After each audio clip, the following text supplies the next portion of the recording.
로마서 1장 8절로 17절까지 말씀 저와 번갈아 가며 읽도록 하겠습니다. 8절을 제가 먼저 읽겠습니다. 먼저 내가 예수 그리스도로 말미암아 너희 모든 사람에 관하여 내 하나님께 감사함은 너희 믿음이 온 세상에 전파됨이로다.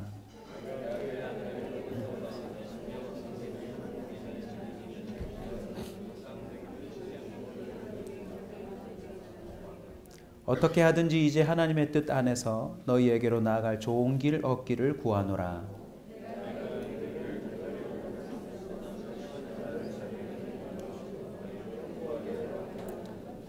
이는 곧 내가 너희 가운데서 너희와 나의 믿음으로 말미암아 피차 안위함을 얻으려 함이라.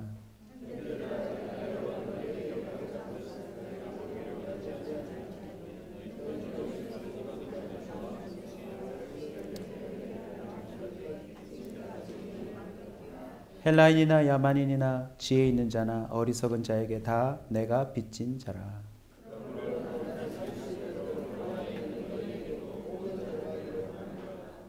내가 복음을 부끄러워하지 아니하노니 이 복음은 모든 믿는 자에게 구원을 주시는 하나님의 능력이 됨이라.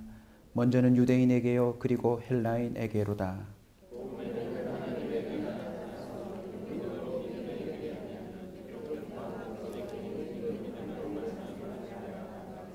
아멘.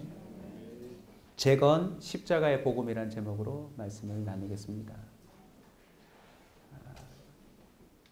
재건이라고 하는 주제를 2018년 한 해 품고 벌써 5월이 지나갑니다. 이 단어를 주실 때에 주셨던 마음이랑 5개월이 지난 지금 마음이랑 참 많이 달라졌어요. 물론 지금이 더 좋죠. 더더욱 확신이 드는 것이 이 재건이란 단어 속에 담겨져 있는 복입니다. 저와 여러분은 창조가 불가능해요. 무에서 유를 만들어낼 수 없습니다. 나름 자신의 인생에서 뭔가 새로운 걸 해보려고 애를 쓰지만 솔로몬 왕이 이미 말했어요. 해 아래 새 것이 없다고요. 인생이 참 쉽지 않습니다.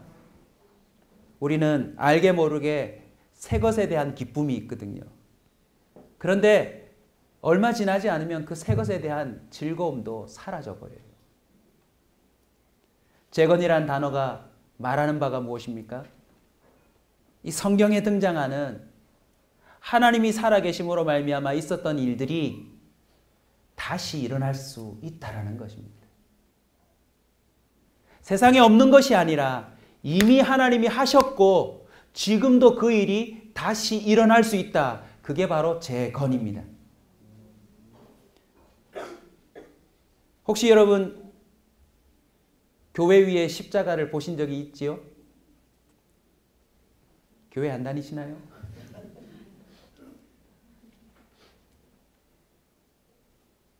어느 도시를 가든 야경을 보고 싶어 합니다. 야경을 보면 직업병이라고 할까요? 제일 먼저 뭐가 눈에 들어오죠? 십자가요. 십자가가 적던가요? 많던가요?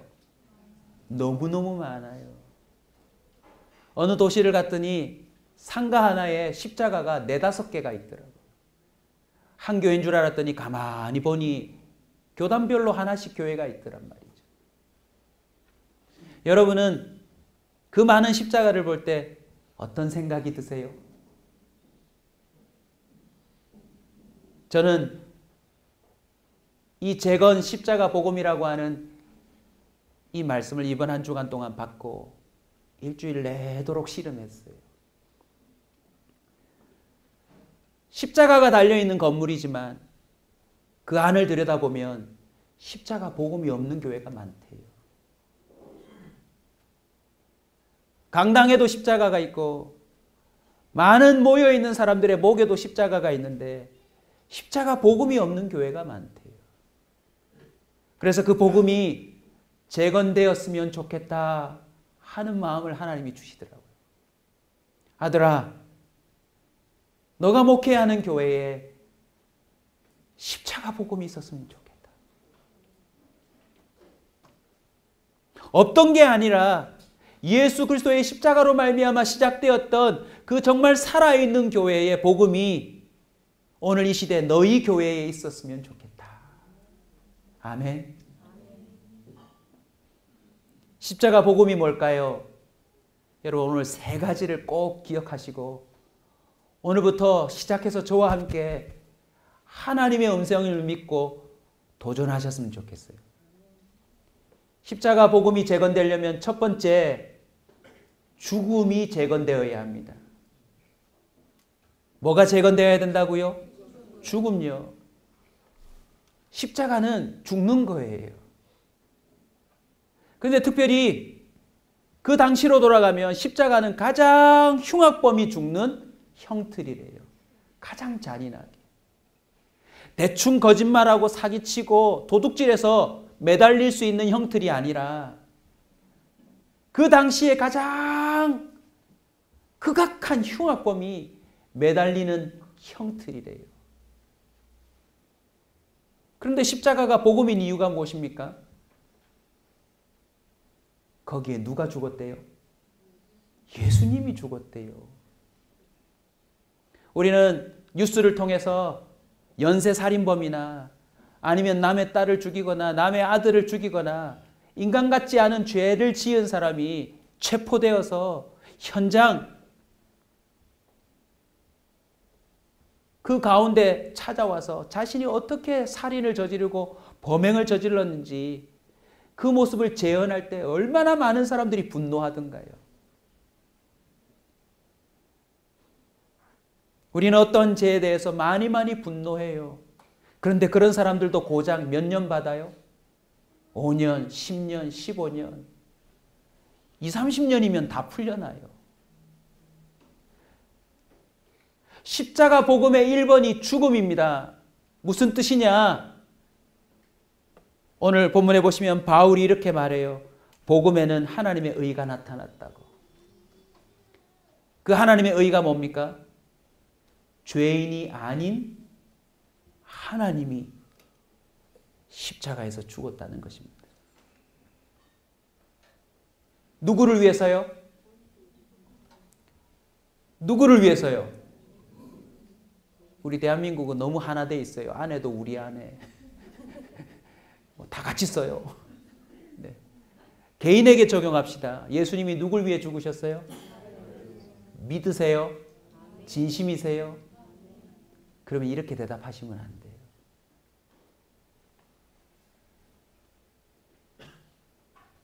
여러분을 혼내려는 게 아니라 제가 깨달은 거예요. 무슨 뜻인 줄 아십니까? 자, 우리가 좀 많이 친해졌으니까 친한 척 좀 한번 해봅시다. 여러분 저 많이 아시죠 이제? 표정이 나는 아직도 널 모른다 이렇게. 빨리 닭이 울기 전에 부인하십시오. 저 이제 조금 아시죠? 환상도 깨졌을 거예요. 저 목사 뭐 이렇다더라 뭐 이렇다더라. 나름 소문 듣고 왔는데 가까이 대면해 보니 흠이 보이지요. 다리도 생각보다 많이 짧습니다.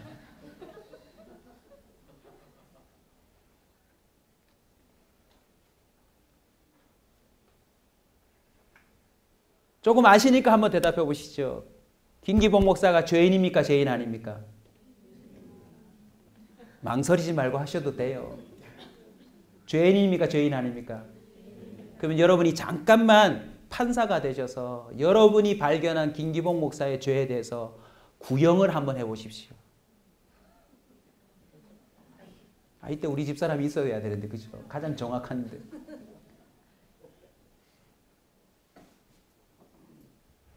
저한테 치가 떨리도록 피해를 본 사람이 혹시 여기 있다 칩시다. 그 사람이 할 수 있는 말 최고는 뭘까요? 죽여라! 아니겠습니까? 죽여라! 근데 여러분 제 죄가 얼마인지 아세요? 예수가 죽어야 해결되는 죄래요.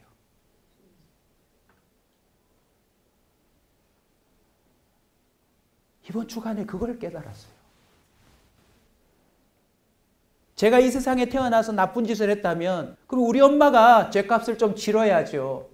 이런 못된 아이를 낳았으니 그러면 제 죄를 갚으려고 우리 어머니 정도 죽어주시면 그래도 조금 사람들의 마음이 화가 풀리지 않을까요? 그런데 십자가 복음이 뭔지 아세요? 예수님이 저를 위해 죽었대요.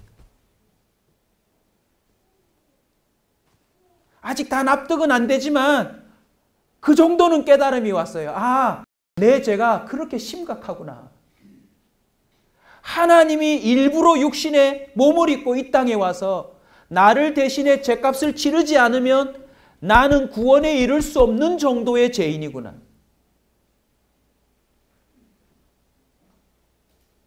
아이를 낳고 중년의 시대를 지나면서 저는 어느새 그 사실을 인정할 수밖에 없는 정도는 됐어요.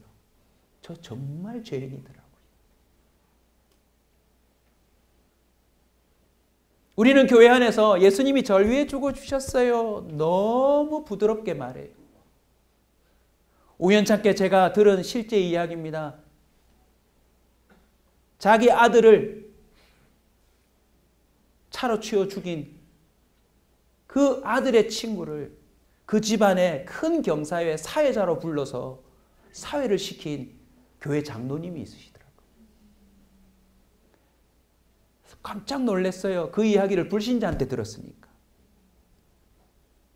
근데 여러분, 아무리 자기 아들을 죽인 친구를 받아들인다고 하여도 그 친구가 그 사회를 보는 그 집안의 큰 행사에 들어올 때 어떤 마음으로 와야 하나요? 마음 깊은 곳에서는 여전히 두렵고 떨림으로, 미안함으로 와야 되는 것 아닙니까? 저와 여러분의 죄에 대하여 예수님이 죽어야 한다라고 하는 사실을 저와 여러분이 진실로 믿는다면요, 우린 주일날 예배 때 이렇게 못 와요.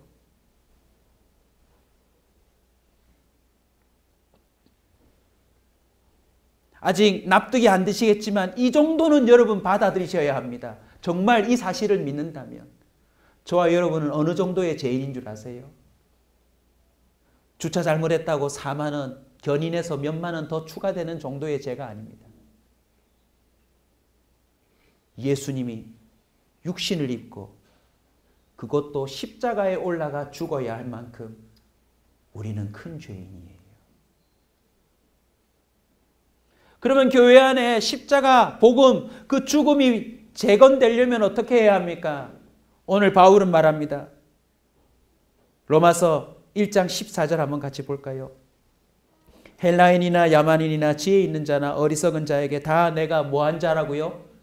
빚진 자래요.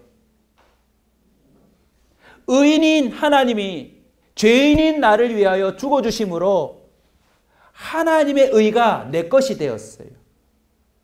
그게 복음 안에 하나님의 의가 나타났다는 것입니다. 중국에서 실제로 있었던 일인데 살인범이 진범으로 잡혔는데 그 진범을 잡아보니 그 살인건에 대하여 엉뚱한 사람이 10년 전에 사형당한 거 있죠. 다른 죄를 짓다가 발각되어서 그 일을 조사하는 가운데 10여 년 전에 살인사건이 발견된 거예요. 근데 10년 동안 이 죄인은 죄인이 아닌 걸로 살았어요. 의인처럼 살았죠. 이유가 뭔지 아세요? 10년 전에 그 죄와 상관없는 사람이 죽음으로 인하여서 적어도 10년 동안은 그 죽은 사람의 의로 사는 거예요. 교회 안에 죽음이 재건돼야 된다는 말은 바로 이 말입니다. 예수님까지 죽어서 나를 위해 헌신해야 될 만큼 내가 그런 의를 받은 자라면 우리는 교회에서, 가정에서, 세상 곳곳에서 우리는 죽음을 불사해야 합니다. 십자가 복음이 무엇입니까? 나는 죄가 없는데 죄 있는 너를 위해 내가 죽어줄게. 그게 복음입니다. 근데 오늘날 교회 안에 어떻죠? 말만 몇 마디 잘못해도 용납이 안 됩니다. 오늘 식당에 줄을 섰는데 갑자기 모르던 사람이 한 10명을 제끼고 앞에 들어와 보십시오. 아니 제가 갑자기 맨 앞줄에 섰다고 칩시다. 아 목사님 서세요. 스승의 날인데. 이렇게 해놓고서는 돌아가실 때 목사가 예의도 없대.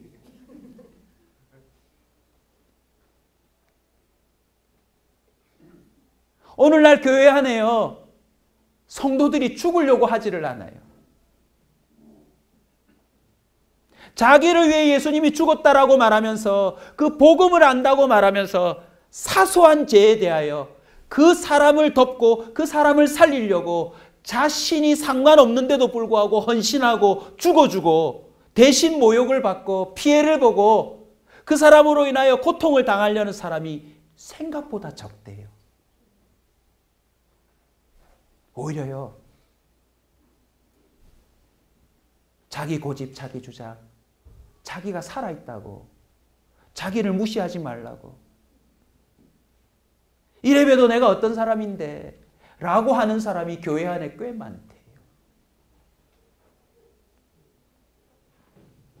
이 복음을 아까 여러분이 말씀하신 것처럼 예수님이 날 위해 죽어주소서 라고 하는 말을 진정으로 한다면요, 우리는 그 어떤 사람을 위해서도 죽어줄 수 있어야 합니다. 그래서 다르게 표현하면 우리 교회 안에 억울함이 재건되어야 합니다. 어떤 억울함입니까? 나는 죄가 없는데 죄 있는 저 사람으로 인해서 내가 대신 당하는 억울한 말입니다.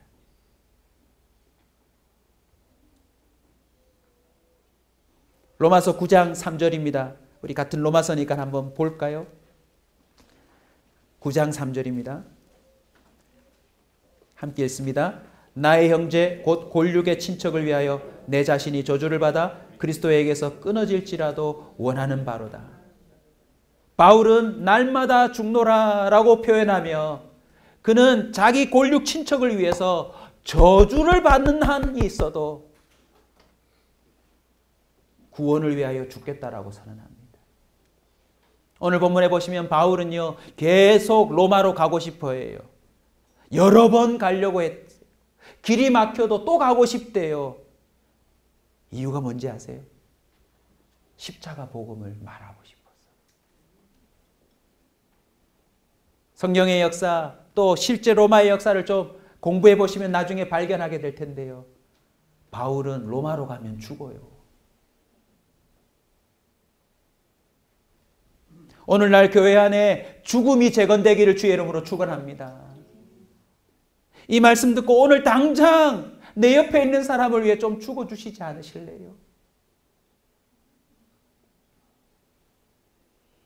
우리 잘 죽죠. 근데 이상한 죽음이에요. 우리 한번 listen and repeat 따라서 합시다. 니 때문에 못 살겠다.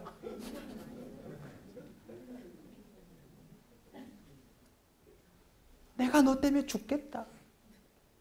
이 죽음은 잘하는데 십자가 복음에 근거한 죽음은 죽으려고 하지를 않아요. 어쨌든 정죄하고 판단하고 왜 그거밖에 안 되냐. 우리 교회에 십자가 복음에 근거한 죽음이 재건되기를 소원합니다. 나와 상관없지만 죽어줍시다. 너희 교회는 복음이 있는 교회가 됐으면 좋겠다. 아멘. 우리 교회 안에 누가 컵을 깨뜨리면 마치 그 옆에 있던 내가 깨뜨린 것처럼 좀 죽어주는 사람이 있었으면 좋겠어요. 니는 눈이 없나 발이 없나 정죄하고 판단하고 그럴 것이 아니라 말이죠. 마음으로는 그렇게 품어놓고 또 어떻게 합니까? 꼭 가로 열고 얘기하죠. 또 깼나.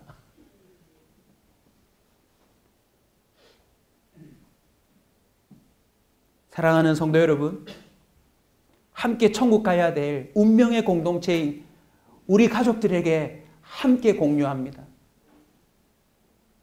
죽읍시다. 그 자존심 다 내려놓고 좀 죽어주세요. 말로만 주님이 날 위해 신이 육신을 입고 죽어줘야 됐다라고 당당히 말하고 다닐 것이 아니라 그게 정말 내가 받은 은혜라면 나 또한 다른 사람을 위해 죽어줬으면 좋겠어. 십자가 복음 두 번째는 부활이 재건되어야 합니다. 교회 안에요, 부활이 재건되어야 돼요. 부활은 무엇을 전제로 합니까? 죽음을 전제로 합니다. 1절을 보십시오. 바울은 이렇게 말합니다. 예수 그리스도의 종 바울은 원래 이 사람 예수를 핍박하던 자입니다. 근데 그는 십자가 복음을 인생 길 여정 한가운데서 만나버려요. 그리고는 그는 죽고 부활하시고 자기를 찾아오신 예수님을 만나고 어떻게 합니까? 옛사람 바울이 죽어요. 그리고 자신의 부활을 경험합니다. 오직 의인은 믿음으로 말미암아 살리라. 16절 모든 믿는 자에게 구원을 주시는 하나님의 능력이 됨이라. 여러분 죽음이 싫어요 사실은. 하지만 진짜 죽어본 사람의 특징이 무엇인 줄 아십니까? 하나님이 그 사람을 살려줍니다. 아멘. 한 성도가 정말 죄를 많이 짓는데 그 피해를 본 한 성도가 십자가 복음을 이해하는 자로서 이거 다 교회 안에 떠벌릴 수도 있고 가는 곳마다 하소연하고 가는 곳마다 이 사람이 이런 죄를 지어서 내가 이런 고통을 당한다고 좀 나를 위로해달라고 나를 좀 도와달라고 이런 사실 좀 퍼뜨려달라고 할 수 있는데 묵묵히 피해를 봤다고 칩시다. 더 어이가 없는 건 이 사람을 위해서 날마다 뭔가를 싸다 주고 이 사람이 혹 다른 데서 욕을 먹으면 이 사람이 변호해 주고 이제 안 되겠다 싶어서 이 사람이 당해야 될 일을 이 사람이 대신 당하며 나중에는 정말 회복 불가능할 정도로 이 사람이 꼬꾸라졌다고 칩시다. 교회 안에서.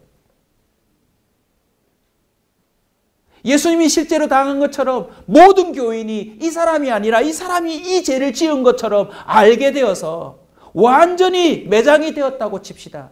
그런데 하나님이 이 사람을 들어서 부활시키는 걸 목격해야 한다는 겁니다. 딸아 내가 너의 형편을 안다. 아들아 너의 속마음을 내가 아노라. 네가 어떤 마음으로 그렇게 했는지 내가 다 안다. 하나님이 나서서 그 사람을 살려주시고 그 사람의 길을 열어주시고 그 사람의 모든 것을 역전시켜 주시는 그런 일들이 교회 안에 재건되어야 합니다. 아멘. 겉으로 보기에는 목사님이고 중직자고 나름 교회 생활 오래 한 사람처럼 보이는데 서로 관계가 깊어지면 옛사람이 자꾸 부활해요. 저 사람 저렇게 안 봤는데. 지난주에 말씀을 듣고 많은 분들이 은혜를 받으셨다고 해서 한 번 더 도전합니다. 고넬료를 찾아간 베드로요. 사실 죽으러 간 거예요. 그거 위법이잖아요.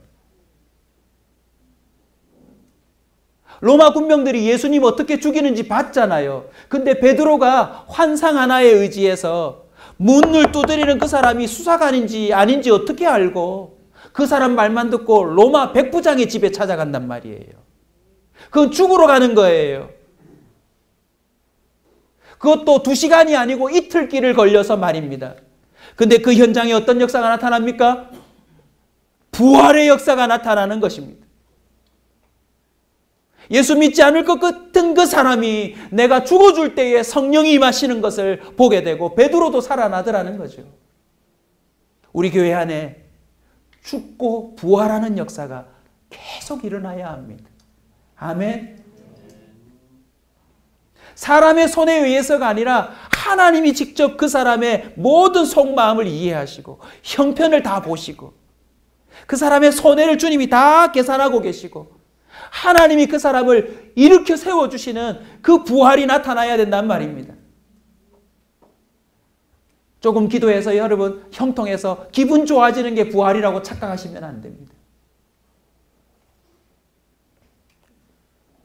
로마서 8장 11절입니다. 예수를 죽은 자 가운데서 살리신 이의 영이 너희 안에 거하시면 그리스도 예수를 죽은 자 가운데서 살리시니가 따라서 합시다. 너희 안에 거하시는 그의 영으로 말미암아 너희 죽을 몸도 살리시리라. 할렐루야. 하나님이 부활시킨대요.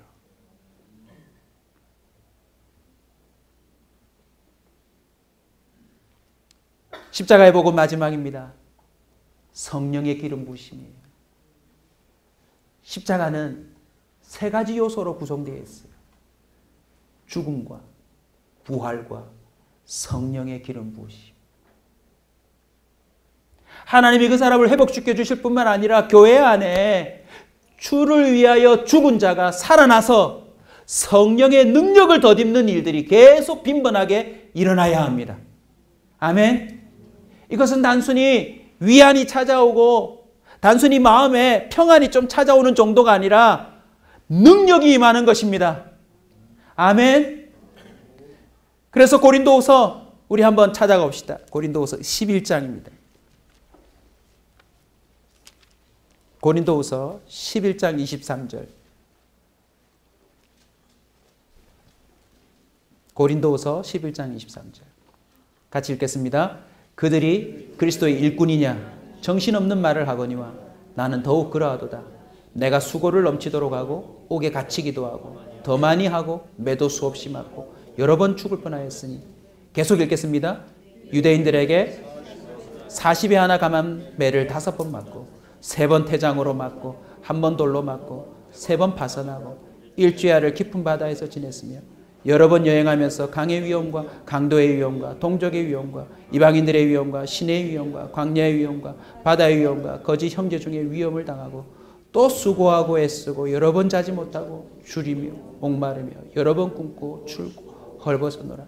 이외의 일은 고사하고 아직도 날마다 내 속에 눌리는 일이 있으니 모든 교회를 위하여 염려하는 것이라. 누가 약하면 내가 약하지 아니하며 누가 실족하게 되면 내가 애타지 아니하더냐. 내가 부득불 자라날진대 내가 약한 것을 자랑하리라. 주 예수의 아버지 영원히 찬송할 하나님이 내가 거짓말 아니하는 것을 아시느니라. 다메섹에서 아레다 왕의 고관이 나를 잡으려고 다메섹 성을 지켰으나 나는 광주리를 타고 들창문으로 성벽을 내려가 그 손에서 벗어났노라. 아멘. 교회 안에 이렇게 사는 사람 있나요?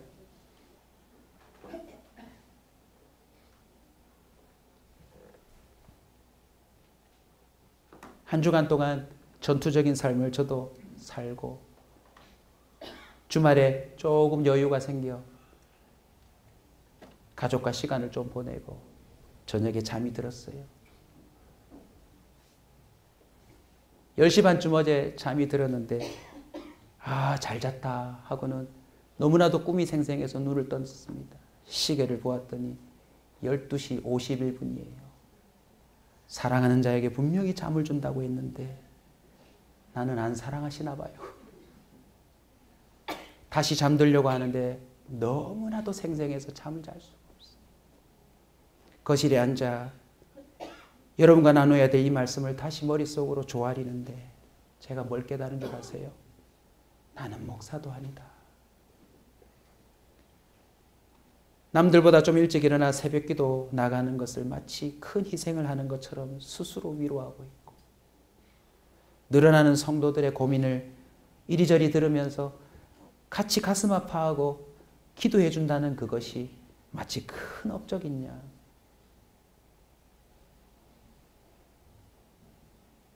서로에게 오픈할 수 없는 성도들의 사연을 내 사연처럼 안고 조금 근심하고 걱정하는 게 마치 큰일인 것처럼 엄살 피우고 있는 저를 발견했어요. 그러면서도요. 금요기도회 때 솔직히 고백했지만 목사답지 못한 심정이 제 속에 있는 거예요. 성도들을 위해 죽기 싫은 거 있죠. 왜요? 내가 잘못한 게 없는데. 기도를 해도 내가 더 기도해 줬을 텐데.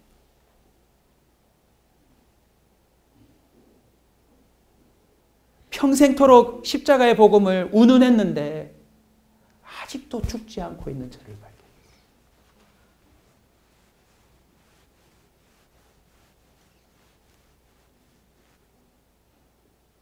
제 마음 한구석에 여전히 시시비비를 따지고 싶고 누가 잘못했는지 한번 따져보고 싶고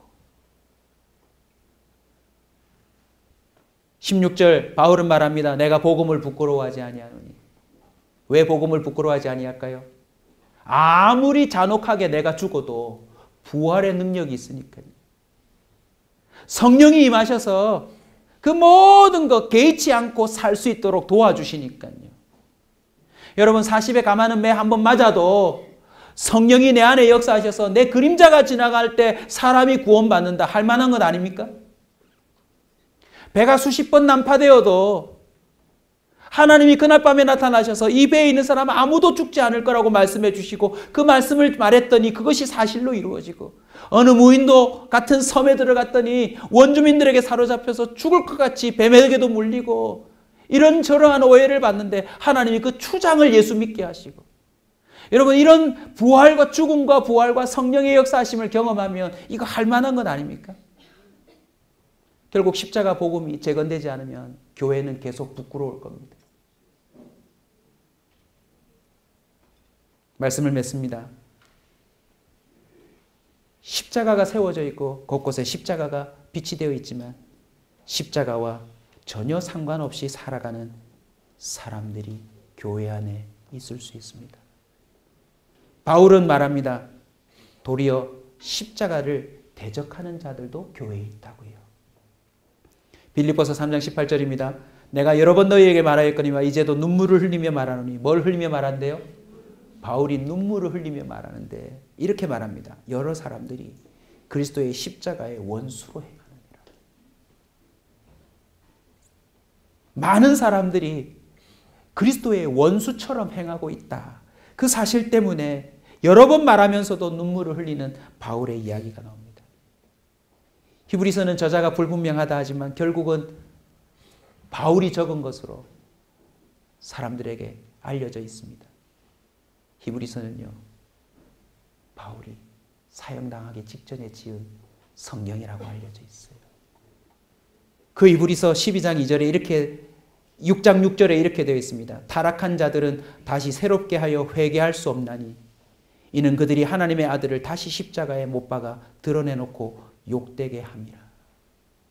한 번 은혜를 받은 것처럼 보였는데 다시 타락해서 살아가는 사람은 예수님을 다시 십자가에 못 박아야 될 만큼 그런 삶들을 살고 그렇게 또 사람들에게 보여주며 살아가던 자들이라는 것입니다. 그럼에도 불구하고 히브리서 11장, 12장은 믿음의 장으로서 구름같이 허다한 사람들이 기록되어 있는데 하나같이 어떤 사람입니까? 예수님이 죽어준 사람들. 그리고 예수님이 죽어준 이유를 깨달은 사람들이 이름이 나열되어 있습니다. 그리고는 12장 2절에 이렇게 기록합니다. 우리 교회와 관련된 아주 중요한 성경 구절입니다. 따라서 합시다. 믿음의 주여 또 온전하게 하시는 이 예수를 바라보자. 어떻게 하시는 예수님요? 온전하게 하시는. 사람이 온전해진다는 것이 무엇인지 아십니까? 기꺼이 다른 사람을 위해서 죽는 것. 그게 그 사람이 온전해지는 증거입니다. 그 하나의 사건을 통하여 하나님이 그를 또 부활시켜 주시는 것. 그게 온전함입니다. 거기에다가 성령이 능력으로 더딥혀져서 자신의 감정과 능력과 한계를 뛰어넘어 하나님의 사람으로 이끌려 살아가는 것. 그것이 바로 재건된 온전한 사람이요, 교회요. 그것이 곧 하나님 나라인 줄로 믿습니다. 갈라디아서 6장 14절 바울은 이렇게 얘기합니다. 그러나 내게는 우리 주 예수 그리스도의 십자가 외에 결코 자랑할 것이 없으니 그리스도로 말미암아 세상이 나를 대하여 십자가에 못 박히고 내가 또한 세상에 대하여 그러하니라. 혼사교회 성도 여러분, 십자가의 복음이 재건되도록 죽고 부활하고 성령의 능력으로 새 사람이 되어 살아가는 저와 여러분 되시길 주의 이름으로 축원합니다.